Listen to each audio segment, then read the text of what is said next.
Muy buen día. Mi nombre es Antonio Ramón García David, estudiante de Derecho, primer año, UNEYES, Universidad Nacional Experimental de los Llanos Ezequiel Zamora.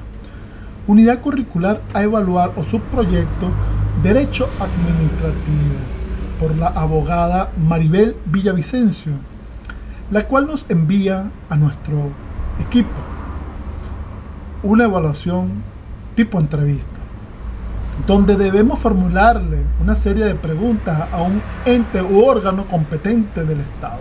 En este caso, a nuestro equipo nos corresponde la Contraloría General del Estado portuguesa, siendo la Contralora General del Estado portuguesa la abogada doctora Milángela Pedrosa, la cual conocemos de anticipación por haber sido partícipe de ser sede a nuestra casa de estudios UNEYES en nuestra carrera de primer año de Derecho, primera cohorte de Derecho de estudios a distancia semipresencial, donde hemos gozado en la Contraloría General del Estado en su aula para uso de la ciudadanía y uso de los entes gubernamentales públicos del Estado.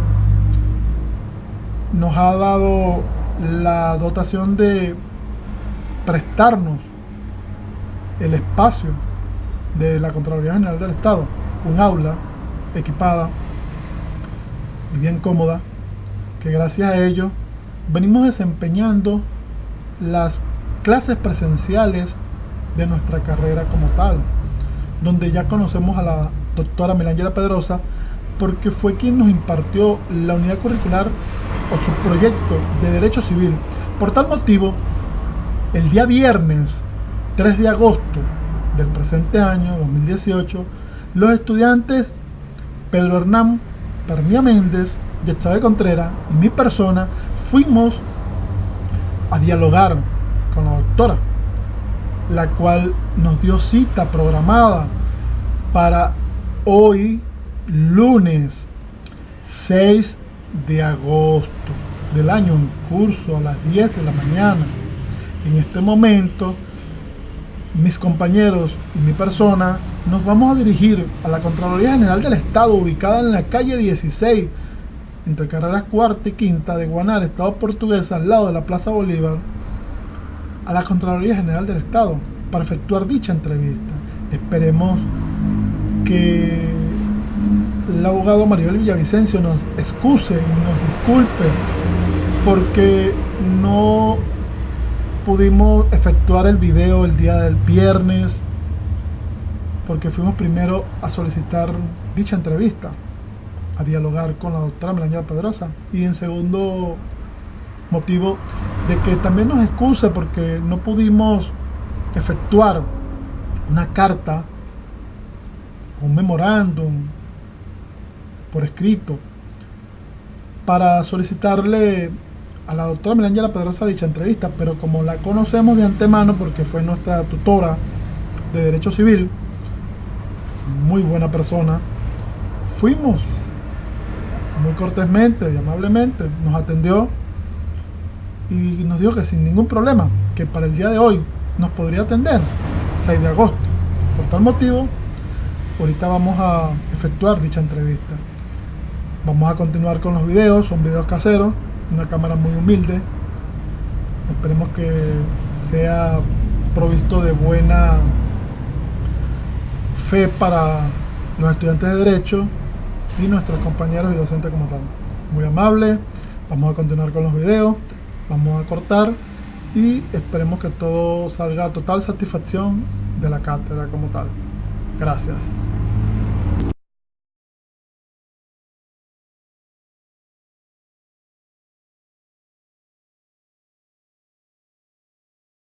Buenos días.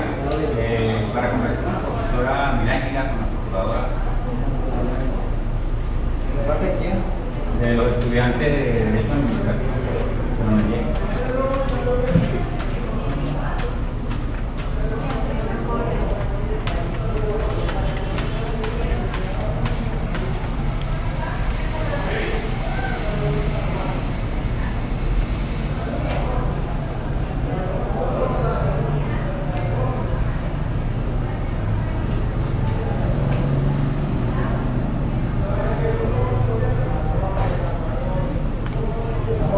valiente que con la doctora, se nunca será estudiante de Derecho. Sí, yo tenía que lo mandaba a llamar. Pedro Méndez, Antonio David y Jezabel. Pedro, David. Jezabel. Jezabel.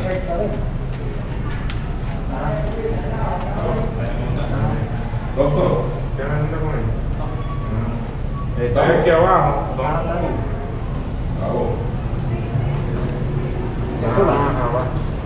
Espérame ahí, por subir.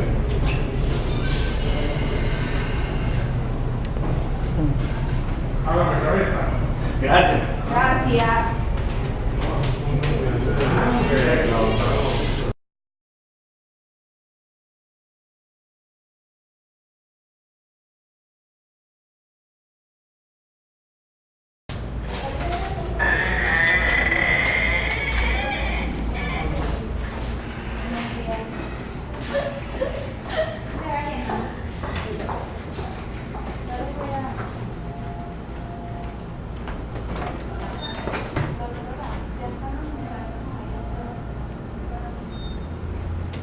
Tome asiento un momento que ya la doctora lo va a recibir.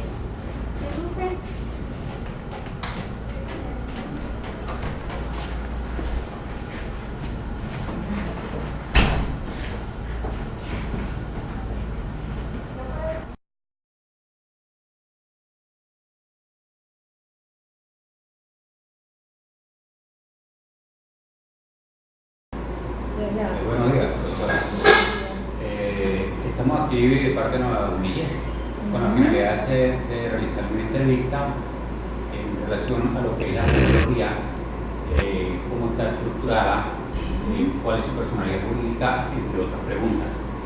Por motivo de una solicitud que nos hizo la profesora de la unidad de Derecho Administrativo y que debemos grabarlo en video. Pedimos su permiso para poder grabar la entrevista a fin de nosotros consignarla a la profesora de Derecho Administrativo, la profesora Villavicencio.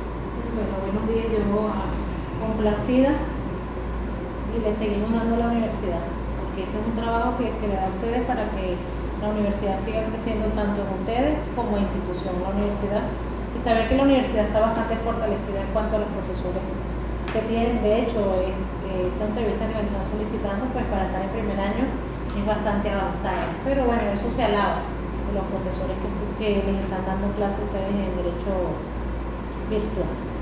Y bueno, ustedes procederán a hacer las preguntas y yo, por supuesto, procederé a responder. Pero espera un momento que busca la Constitución. La tengo acá.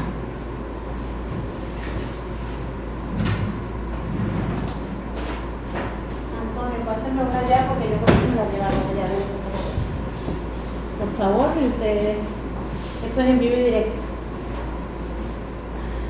Ok, muchas gracias. Ustedes preguntan y yo respondo. Ok. La primera pregunta que formulamos en el cuestionario es: ¿cuál es la personalidad jurídica de la Contraloría General del Estado? La Contraloría del Estado no posee personalidad jurídica. Como dice el artículo 163 de la Constitución, me voy a permitir leérselos directamente de la Constitución. Dice lo siguiente, para que se den cuenta que no... Cada Estado tendrá una Contraloría que gozará de autonomía orgánica y funcional. La Contraloría ejercerá conforme a la Constitución el control, vigilancia y la fiscalización de los ingresos, gastos y bienes estatales sin menoscabo del alcance de las funciones que ejerza la Contraloría General de la República. Dicho órgano actuará bajo la dirección y responsabilidad de un Contralor. Entonces, la Contraloría es un órgano que tiene autonomía orgánica y funcional, más no tiene personalidad jurídica. La personalidad jurídica reside en los entes, y en este caso el ente que tiene la personalidad jurídica en el Estado es la Gobernación del Estado. La Contraloría no es un órgano, no posee personalidad. Y en el caso de la Contraloría Nacional, la Contraloría General de la República sí es un órgano como a nivel nacional, sí tiene personalidad jurídica, pero a nivel estatal y municipal no tiene personalidad. ¿Las contralorías estadales y municipales son dependientes de la Contraloría General de la República? Sí, tenemos la Rectoría de la Contraloría General de la República, tenemos autonomía orgánica y funcional en el caso de los estados, pero el presupuesto, la presupuestaria viene dada directamente del Estado, en este caso del Ejecutivo, que es el que tiene la personalidad jurídica. En quien nos demande a nosotros, demanda al Estado. Sin embargo, nosotros solicitamos poder a la Procuraduría y la Procuraduría nos otorga el poder y nosotros la tenemos con su juicio, porque no tenemos no tenemos la personalidad jurídica, reside en el Estado portugués en todo caso. ¿Qué leyes, sobre qué leyes se fundamenta entonces la creación de la Contraloría? Bueno, en el 163 de la Constitución, que es en la pirámide de que vemos que es la Constitución madre, que es la que nos da a nosotros, pues, a todas las instituciones o toda la organización de la administración pública, es la Constitución que nos da el nacimiento y dice que cada estado tendrá una Contraloría y gozará de autonomía orgánica y funcional. Y después de la Constitución tenemos las leyes estadales. Nosotros tenemos una ley sancionada por la extinta Asamblea Legislativa, que la Contraloría se creó en el año 1980 por una ley de 2 años, por una ley que sancionó la extinta Asamblea Legislativa, y esa ley se sancionó el 2 de enero de 1980. Con esa ley nació la Contraloría en el Estado portuguesa, pero sabemos que quien nos da a nosotros nacimiento es la Constitución Nacional. La estructura organizacional de la Contraloría estatal es igual a la de la Contraloría Nacional. La Contraloría General de la República nos da unos lineamientos, que debemos tener una estructura mínima. Y como ella es el órgano rector, nosotros asumimos esa estructura que nos rectorea la Contraloría General de la República, pero nosotros creamos nuestra propia estructura organizativa, porque la misma Constitución dice que cada estado tendrá una Contraloría que tendrá autonomía orgánica y funcional. Dentro de esa organizacionalidad que nos da la Constitución, nosotros creamos nuestros propios manuales, y en nuestro manual de organización que está acá tenemos la estructura de la Contraloría del Estado y tenemos nuestro organigrama con una estructura básica, con la rectoría, por supuesto, de la Contraloría General. La Contraloría General tiene esta estructura, pero por supuesto más ampliada en direcciones, y nosotros tenemos nuestra estructura organizacional, que ustedes lo pueden ver acá. Si quieren, al final le pueden tomar una fotito y se la pueden llevar, o se la pueden llevar vía online, que tenemos una estructura de un despacho contralor, la oficina de atención al ciudadano, la unidad de auditoría interna, tenemos la dirección general y luego viene el resto de las direcciones: la dirección de administración, la de servicios jurídicos, la de recursos humanos, la dirección técnica, y las direcciones que son las que ejecutan prácticamente el control fiscal en el Estado, que es una administración central y una administración descentralizada. Y por supuesto cerramos con la dirección de determinación de responsabilidad. Esa es nuestra estructura organizacional o nuestro organigrama, que fue sancionado a través de este manual de organización. Gracias, profesora. Dejo a la compañera Elizabeth, que le va a continuar con la siguiente pregunta. Profe, ¿cómo se designan los contralores nacional, estatal y municipal? Mira, esta es una pregunta de una tesis de grado. La Contraloría General de la República la designa la Asamblea Nacional. No puedo decir que la Asamblea Nacional Constituyente, porque la Asamblea Nacional Constituyente no ha designado. Hace 3 años, cada 7 años, se designan los titulares del poder moral. ¿Cuáles son esos titulares? Son el Contralor General de la República, la fiscal o el fiscal del Ministerio Público y el defensor o defensora del pueblo a nivel nacional. Pues esa designación se hace a través de la Asamblea Nacional, está sancionado en la Constitución su designación. Estamos hablando de los contralores a nivel nacional, Contralor General de la República. El Contralor del Estado, dice el 163 que acabamos de leer acá, que dice por acá, tener una Contraloría. Dicho órgano estará bajo la dirección responsabilidad de un Contralor cuyas condiciones serán determinadas por la ley. Y nosotros, a nivel de Contralores estadales, deberíamos tener una ley para la designación por concurso del Contralor Estadal. Estamos en el segundo cargo, Contralor General y Contralor Estadal.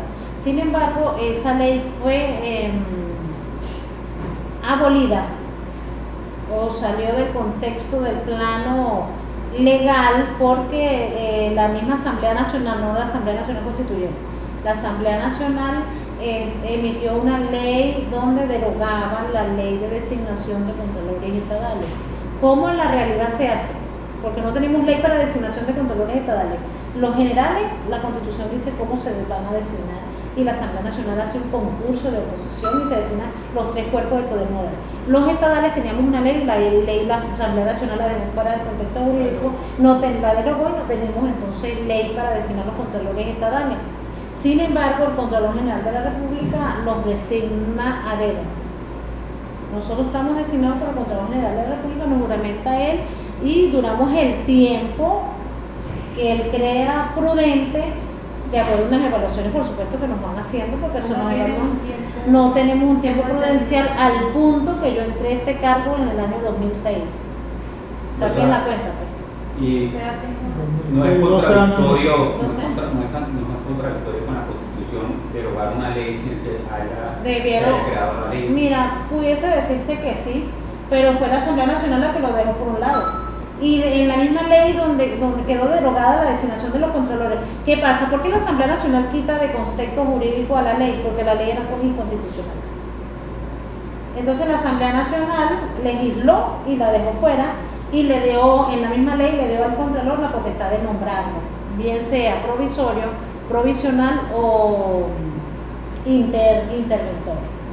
Yo, en mi caso particular, yo fui contralora interventora y luego el contralor en el 2016 me pasó de interventora a provisional, pero sigo estando como en una especie de contralora encargada, más o menos, esa es la figura para que lo puedan entender ustedes. Y ahí estamos varios contralores que tenemos muchísimos años. Yo porque tengo también unos años de servicio aquí antes y luego pues por meritocracia nos ganamos la opción algunos de quedarnos en estos cargos, pero no tenemos ley de designación de contralores estadales. Para los municipales sí está una gaceta, hay un reglamento que se designan los contralores municipales por ley, con un concurso de oposición. Ellos sí tienen esa normativa vigente y es la Contraloría General de la República que sancionó este reglamento y ese reglamento pues nosotros lo aplicamos con un concurso, con un baremo, con un jurado que no solo de la Contraloría sino en los municipios, los consejos municipales designan sus 2 jurados, nosotros designamos también nuestro jurado con los suplentes y está completamente ajustado a derecho porque se hace un concurso de oposición y se designa el contralor, no lo designa el alcalde. Se designa un concurso con unas credenciales que son bastante exigentes al reglamento. Entonces vemos que son distintas las maneras de designación de los contralores, nacional, estatal y municipal. ¿Cuál es el fin de la Contraloría en la administración pública y en la sociedad? Mira, el fin en principio es que nosotros orientemos para que toda la estructura de la administración pública que está bajo nuestro control ejecute el recurso tal cual le es designado, que salvaguarde el patrimonio del Estado y que efectivamente pues, no se cometan ilícitos administrativos o irregularidades administrativas. El fin es realmente que nosotros sirvamos en primeras de cambio como de asesor para que el recurso que vaya a ser ejecutado por la administración activa, que son ellos, los que están sujetos a control, gobernación, procuraduría, consejo legislativo, todas las empresas de Estado ejecuten el recurso ajustado a derecho. Ese es el fin. Y que la sociedad sienta cierta seguridad porque nosotros realmente tenemos que revisar después que el recurso sea ejecutado por la administración. Ajá. Otra pregunta. ¿Goza de autonomía funcional de acuerdo a la ley? Sí, el artículo 163 dice que el órgano de control tiene autonomía orgánica y funcional. Lo dejo con mi compañero Antonio. Dígame, Antonio. Bueno, profesora, ¿cuáles son las causas para la remoción de los controladores en sus diferentes niveles? Mira,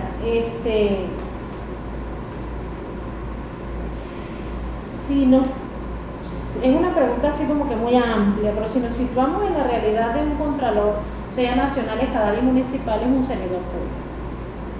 No existe una normativa que te diga qué debes hacer, qué no debes hacer. Pero todas las normas nos dicen qué debemos hacer. La ley del estatuto dice que tú como servidor público tienes que cumplir con un horario y hacer un trabajo. Ajá. O sea, la ley contra la corrupción dice que yo no debo dilapidar el recurso del Estado porque si no, pues... O sea, cada servidor público debe adecuarse a un conjunto de normas que están esparcidas por un montón de normas en Venezuela. Sin embargo, el Contralor General de la República, hay un articulito por aquí, el artículo 57 y siguiente de la Ley de la Contraloría General de la República y del Sistema Nacional de Control Fiscal, sancionado en el 2001 y modificado en el 2010, dice que el Contralor General de la República puede intervenir los órganos de control fiscal. Contralor General Caracas. Puede intervenir las Contralorías de los estados, las Contralorías de los municipios e incluso las unidades de auditoría interna, que estamos bajo la rectoría de él, por supuesto. Y dice que si yo no cumplo lo que dice el 58 de la ley, mi institución va a ser intervenida. Esta institución fue intervenida hace años. Yo llegué como interventora. Si yo no cumplo esta Contraloría, puede ser nuevamente intervenida. ¿Me entienden eso? Sí. Y dice, a los efectos de la intervención de los órganos de control fiscal, se consideran graves irregularidades. O sea, que el Contralor estableció estos supuestos generadores de gravedad. Dice que si son graves irregularidades, las siguientes van a intervenir las instituciones. Por ejemplo, si yo no cumplo con mi trabajo que es auditar, a mí me pueden intervenir. Si yo no aperturo los procedimientos de potestad y determinación de responsabilidades, cuando yo audito yo veo que se están cometiendo irregularidades. Si yo no aperturo los procedimientos para sancionar, yo estoy cometiendo una grave irregularidad. Mi Contraloría puede ser intervenida y a mí, por supuesto, me van a pedir el cargo. Mandan otro contralor y yo me tengo que ir. Y dice que si yo, por ejemplo, no planifico las actividades, yo tengo que tener un plan operativo, un plan estratégico y cumplir en el año ese plan. Si yo no cumplo con ese plan, yo soy votable. O sea, puedo ser intervenida, y si soy intervenida, una causa de remoción. Y dice acá, no remitir al Ministerio Público las actuaciones donde yo veo que se ha causado un daño al patrimonio. Eso también es una causa. Y dice el incumplimiento de las observaciones. La Contraloría General me puede mandar a mí unas recomendaciones. Si yo no las cumplo, yo también estoy. Y después dice cualquier otro acto, hecho o omisión que afecte gravemente la legalidad, efectividad, eficiencia y economía de las operaciones de la Contraloría. O sea que entonces hay causales que son genéricas, que tú tienes que cumplir con tu horario. Si no cumples, bueno, dentro de tu investidura como servidor público, tú eres un servidor que tienes que cumplir. Que eso la deberíamos tener nosotros entre cejas y cejas, ¿verdad? Si no cumplo, el Contralor puede decirme, mira, Ángela, ya tú no vas a estar en el cargo. Pero si yo no hago el trabajo de control que me corresponde hacer, también puedo estar en ese cargo. Y el artículo 57 y 58 de la ley de la Contraloría es quien establece esas causales. ¿Cómo funciona la Contraloría dentro del Poder Moral?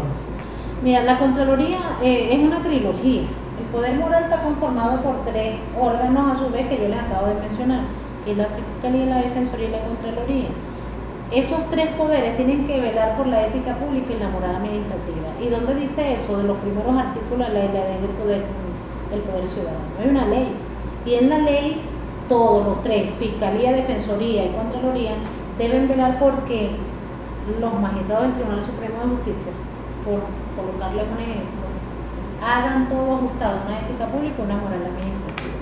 Así funcionan y los tres hacen un enlace, evalúan si hay alguna denuncia contra un alto servidor público y entonces ellos colocan las sanciones ajustadas a la ética y a la moral administrativa. Así funciona el poder ciudadano o el poder moral, como ustedes lo quieran mencionar. ¿Qué sanciones establece la ley para los funcionarios que infringen las normas previstas en la normativa? Ahora, esa pregunta está la formulación no está muy consona. Sin embargo, las sanciones están establecidas en la ley de Contraloría. Es aquí donde están las sanciones. Las sanciones del órgano contralor, que no me lo dice, pero yo estoy suponiendo que son las sanciones que impone. Sí, las que impone el órgano contralor quien no cumple con la normativa establecida. Ok, ¿qué pasa? Están aquí, hay un articulito que la administración le tiene muchísimo temor. Yo no le tengo temor porque yo trato de ajustarme a lo que dice la norma para no caer en los supuestos generadores de responsabilidad. Las sanciones que emite la Contraloría del Estado son sanciones netamente administrativas. Y yo no inhabilita al Contralor General, yo no tengo esa competencia, pero están aquí establecidas, son 29 supuestos generadores de responsabilidad. Y yo me voy a permitir por lo menos decirle, porque es el artículo más largo que tiene la ley de la Contraloría, artículo 91. Miren cómo está rayadito, porque este es mi pan, tiene 29 supuestos generadores, pero hay algún supuesto que tiene 5 supuestos a su vez. Por ejemplo, si yo omito el procedimiento establecido en la ley de contrataciones públicas para comprar un lápiz, soy sujeto de responsabilidad, porque es la omisión a la ley de contratación. Si yo pago prestaciones sociales, alejado de lo que dice la ley del trabajo, o haciendo caso omiso a la ley del trabajo, los trabajadores y las trabajadoras, soy sujeto de responsabilidad. Pero no solamente yo firmo, la administradora firma, pero los que están en la cadena titulativa, por ejemplo, el analista de personal es sujeto de responsabilidad de acuerdo a la ley. El analista, el que hace los cálculos, el que pasa el cheque, todo. Okay, entonces dándole continuidad a la última pregunta que tiene que ver con quienes están obligados a presentar la actualización. En primer término, pues estamos obligados de hacer la declaración jurada de patrimonio y ingresemos a la administración pública desde un mes a partir de la fecha de inicio.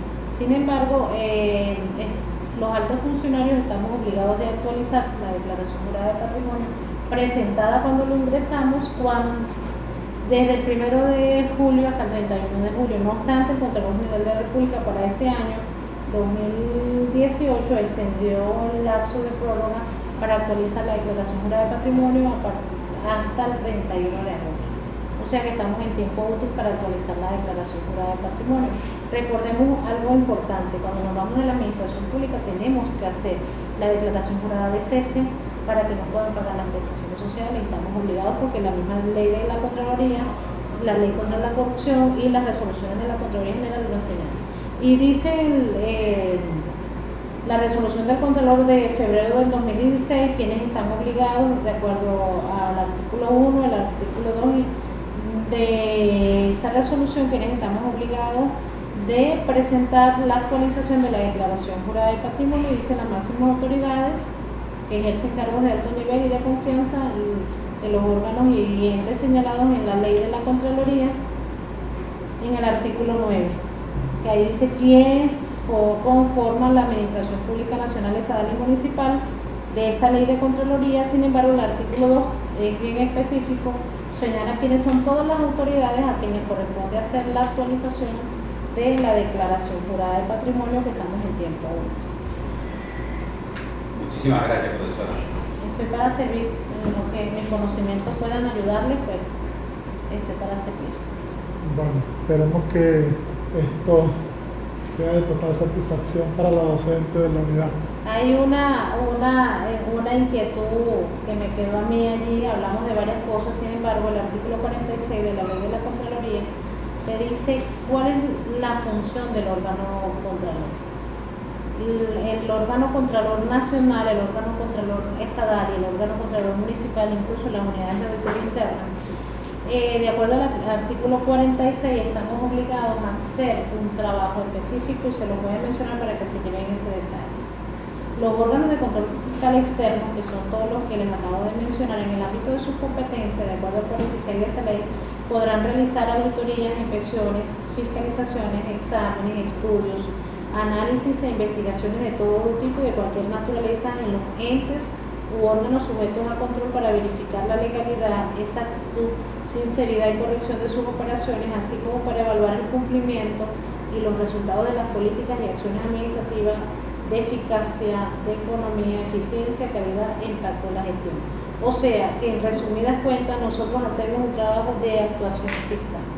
Nosotros hacemos actuación fiscal que se traduce en auditoría, inspecciones, fiscalizaciones, estudios de todo tipo, para verificar que los órganos que están sujetos a nuestro control, en el caso de por la Contraloría del Estado portuguesa, audita todas las empresas del Estado, audita la gobernación, audita la Procuraduría, audita el Consejo Legislativo y a todos los entes descentralizados, pues que esos entes que acabo de mencionar pues hagan su trabajo ajustado a la legalidad y tengan por supuesto un impacto, tengan economía, eficiencia, eficacia e impacto en la gestión que hacen frente a quien el ciudadano que está esperando que nosotros hagamos el trabajo bien, para que ese ciudadano, una de las preguntas que cuál era el fin de la Contraloría y el fin de la Contraloría para la sociedad, que el ciudadano se sienta seguro de que nosotros revisamos lo que hace la administración pública, pero sin necesidad de revisarlo nosotros deberemos hacer el trabajo bien.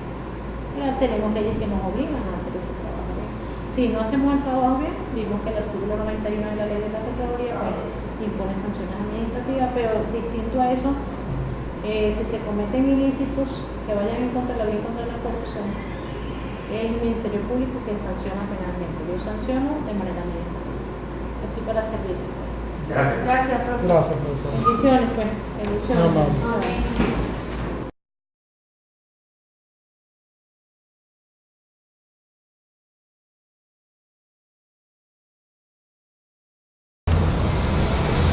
En conclusión, después de haber entrevistado a la profesora Milangela, quien es la Contralora del Estado, pudimos llegar a las siguientes conclusiones. Primero, la Contraloría Estatal y la Contraloría Municipal no tienen personalidad jurídica, pero se rigen por la ley de Contraloría del Estado. En el caso de la Contraloría General de la República, sí tiene personalidad jurídica. La Contraloría General de la República, por cuanto es el ente el cual es creado por ley. Las otras Contralorías, como las estatales y las Contralorías municipales, no tienen esa personalidad jurídica porque están regidas a través de la rectoría de la Contraloría General de la República. En el caso del poder moral, pudimos entender que el poder moral está constituido por el Contralor General de la República, el Fiscal General de la República y el Defensor o Defensora del Pueblo. Esa trilogía, por ética y por principios, debe controlar ciertos elementos que están previstos en la ley del poder ciudadano. Esos elementos están dirigidos a controlar precisamente el funcionamiento de los demás entes del Estado, especialmente de los magistrados y de algunas otras autoridades importantes para el país. ¿Qué concebimos también? Que la Contraloría es el órgano que controla la ejecución de los recursos de la administración pública. Y tenemos Contralorías a nivel interno y Contralorías a nivel de los estados. Las Contralorías a nivel interno son aquellas que tiene cada dependencia o cada institución, cada instituto autónomo. Tienen unas Contralorías quienes deben controlar la ejecución de esos recursos. Ello con la finalidad de que todos tienen obligación, como lo decía la profesora o la Contralora, de acuerdo al artículo 91 de la Ley de la Contraloría General de la República, todos tienen obligaciones, desde el que emite el cheque hasta el que hace los cálculos correspondientes para los pagos o el desembolso de los recursos. Allí entonces tenemos algo muy claro, que en la medida en que la Contraloría funciona efectivamente, en esa misma medida es un beneficio para la mayoría de la población o la mayoría de los ciudadanos venezolanos. Isabel. Bueno, yo puedo decir que lo que entendí de lo que dijo la profesora Milangela, que todos estamos obligados a hacer la declaración jurada de patrimonio mientras seamos funcionarios públicos. Era hasta del 1 de julio hasta el 31 de julio, pero le dieron plazo hasta el 31 de agosto. ¿Qué más puedo decir? Efectivamente, la Contraloría, la ley de la Contraloría de la República establece que todos los funcionarios de alta jerarquía, y en base a la Gaceta, la última Gaceta que fue publicada en el año 2016, todos los funcionarios de alta jerarquía deben hacer la declaración jurada de patrimonio, deben declarar los bienes que tienen al momento de ocupar un cargo. Igualmente, todos los funcionarios públicos al momento de ingresar a un trabajo en la administración pública deben hacer la declaración jurada del patrimonio y posteriormente hacerlo anualmente. Específicamente quienes ocupan cargos directivos o cargos de administración de recursos. En el caso de los funcionarios, deben hacer el cese una vez que ingresan de una institución pública para que les puedan ser canceladas sus prestaciones sociales.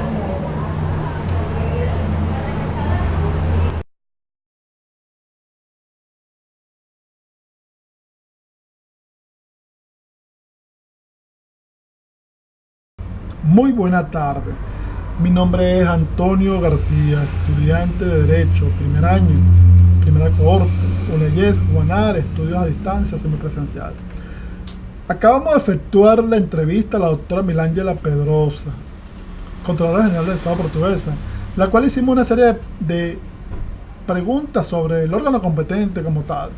Unas de ellas, las cuales voy a dar mi conclusión respectiva sobre las mismas, son las siguientes. Se le efectuó de que le preguntamos ¿cuál es la personalidad jurídica de la Contraloría General del Estado? Dichas respuestas fueron muy coherentes, asertivas, diciéndonos la misma, que la Contraloría General del Estado Portuguesa no posee personalidad jurídica. Según el artículo 163 de la Constitución de la República Bolivariana de Venezuela, la misma nos lo explicó en la entrevista, porque es un órgano de autonomía orgánica y funcional, y el ente que posee personalidad jurídica como tal a nivel directo es la Contraloría General de la República Bolivariana de Venezuela, ubicada en Caracas. Quiere decir que quien demande la Contraloría General del Estado debe demandar por sí al Estado como tal, porque no posee personalidad jurídica y está bajo la autoridad de la Contraloría General de la República Bolivariana de Venezuela. La siguiente pregunta fue: ¿qué leyes fundamentan la creación y funcionamiento de la personalidad jurídica? La Constitución de la República Bolivariana de Venezuela, fue la respuesta que nos dio el abogado doctora Milángela Pedrosa, porque es la supremacía constitucional, según la pirámide de Kelsen, que prevalece. Claro está, cabe destacar que existen otras leyes emanadas por la Asamblea Nacional. Una de ellas es la Ley Orgánica de Contraloría General y las leyes estadales emanadas por la Asamblea Legislativa del Estado Portuguesa, que fueron asignadas para designar como tal una Contraloría General del Estado Portuguesa. También le preguntamos de que cuáles fueron las funciones o cuáles son las funciones y cómo está dividida internamente la Contraloría General del Estado Portuguesa. Las funciones que ella posee como tal, como ente gubernamental, son de velar por efectuar el rectoreo o el estudio progresivo a las instituciones con sus planes estratégicos, operativos, informes de gestión, balance general, resumen de ejecución de presupuestos, gestión de fiscalización, ámbito de control, actuaciones fiscales, resúmenes ejecutivos como tal. ¿Cómo es estructurada organizacionalmente la Contraloría General del Estado? Hay un manual que hizo la Contraloría General del Estado Portuguesa, donde el primer ente es el despacho Contralor, que a su vez maneja dos dependencias u oficinas, que es la Oficina de Atención al Ciudadano y la Unidad Auditora Interna, que a su vez el despacho Contralor maneja o emana órdenes a la Dirección General, la cual posee departamentos a su cargo, que son la Dirección de Administración y Dirección de Recursos Humanos, Dirección de Servicios Jurídicos, Dirección Técnica, la Dirección de Control de la Administración Descentralizada, la Dirección de Control de la Administración Central y otro poder, y la Dirección de Determinación de Responsabilidades. La siguiente pregunta es que ¿cómo designan los controladores nacional, estatal o municipal? Son designados por la Asamblea Nacional cada 7 años. Son titulares que ejercen el poder moral público. Son el Contralor General de la República, el Fiscal General del Ministerio Público y el Defensor del Pueblo a nivel nacional. Esto lo establece la Constitución de la República Bolivariana de Venezuela a nivel nacional. El Contralor General de la República establece o selecciona un contralor por cada estado. En este caso, la doctora Milángela Pedrosa llegó en el año 2006 para la Contraloría General de la República del Estado Portuguesa a ser Contralor Interventora. Fue la Contralora que intervino a la Contraloría General del Estado debido a méritos que tiene provenientes a su gran desempeño en el cargo, ha actuado en su función como Contralor Interventor, Contralor Supervisor o Contralor Encargado, y hoy en día aún sigue ejerciendo funciones luego de 12 años por haber emanado una eficiente administración pública. Dicha Contralora nos habla de que no hay una ley como tal, porque fue abolida por la Asamblea Nacional, que emitió una derogación de la misma, porque era anticonstitucional. Hoy en día el Contralor General del Estado lo juramenta el Contralor General de la República, según el artículo 163 de la Constitución. Por medio de esta ley, que es provisional, el Contralor o es interventor o es un Contralor encargado. En el caso de la profesora, abogado, doctora Milángela Pedrosa, ha pasado por todas las etapas. Fue Contralor interventor, fue Contralor provisional, ahora es Contralor encargado por su meritocracia. ¿Cuál es el fin de la Contraloría en la administración pública y en la sociedad? El fin que posee dicho órgano competente es orientar las estructuras de la administración pública, que se ejecuten los recursos asignados, salvaguardar los patrimonios públicos del Estado, siendo asesores de los entes públicos estatales ante la sociedad, y que la sociedad sienta la seguridad de que las gestiones y fiscalizaciones se están efectuando de una manera acorde a la atención del ciudadano. De que si la Contraloría General de la República goza de autonomía funcional de acuerdo a la ley, sí, porque posee una autonomía orgánica y funcional según el artículo 163 de la Constitución de la República Bolivariana de Venezuela. Las causas para la remoción de los contralores en sus diferentes niveles no existen como tal causales directos o que estén escritos mediante cómo o qué deben hacer o qué no deben hacer, mas sí hay normas establecidas que dictan qué hacer como servidores públicos, porque ellos deben de adecuarse a una serie de conjuntos de normas, leyes, reglamentos y estatutos que los emana la Contraloría General de la República a nivel nacional. Luego ellos deben de ejercer sus funciones según ciertos artículos. La doctora Milángela Pedrosa nos habla de unos artículos muy interesantes, que son los artículos 57 y 58, que hablan de que el Contralor General puede intervenir o asignar un Contralor provisional o encargado a las Contralorías de los Estados, que si no cumplen, según el artículo 58, con los procedimientos debidamente administrativos, pasa a ser algo grave. Las irregularidades que se cometen o proceden, ahí donde viene la intervención o asignar un Contralor encargado, X o Y. Es la decisión la debe tomar el Contralor General de la República como tal. ¿Cómo funciona la Contraloría dentro del poder moral? Funciona en una trilogía conformada por los tres órganos competentes, que es la Defensoría del Pueblo, la Contraloría General de la República y el fiscal del Ministerio Público, los cuales deben de velar por la ética pública y la moral administrativa de la nación. ¿Qué sanciones establece la ley para los funcionarios que rigen en los cargos administrativos o que infringen las normas previstas en las leyes?